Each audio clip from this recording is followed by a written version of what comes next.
আবু তোহা আদনান নাম শোনেন নাই? সোশ্যাল মিডিয়াতে এমন ভাবে প্রচার করা হয় মনে হয় বাংলাদেশে এই হুজুর প্রথম দ্বিতীয় বিবাহ করছে, আর কেউ করেন। কত এমপি মন্ত্রী 8টা 10টা বাসা বাড়ি ভাড়া করিয়া এক একটা ফ্ল্যাটে নারী নিয়ে যেতে হয়, সেই খবর আপনাদের কাছে থাকে না। হুজুর বিয়ে করলে আপনাদের চুলকায় না?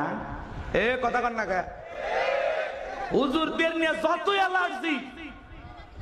ওনার সেই স্ত্রী, এটা স্বামী পরিত্যক্ত একটা নারী, এর আগেও বিয়ে হয়েছে।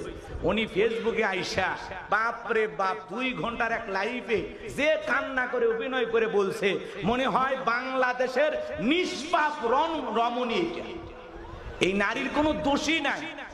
আপনার যদি দোষ না থাকে আগের স্বামীগুলোর ভাত হইল না কেন? এ কথা কর না কেন? আপনি যদি এতই সতী সাধবী রাবিয়া বস্তি হন, আগের স্বামীগুলোর সংসার টিকলো না কেন? হুজুরের নরম পাইছেন, হ্যাঁ, নাকে দড়িতে ঘুরিয়েতে চান। আলেমের সম্মান নষ্ট করে, স্বামীর সম্মান নষ্ট করে সোশ্যাল মিডিয়াতে স্বামীকে নিচে নামাবেন, আবার দেশবাসীর কাছে বলবেন আমি আমার সংসার ফেরত চাই।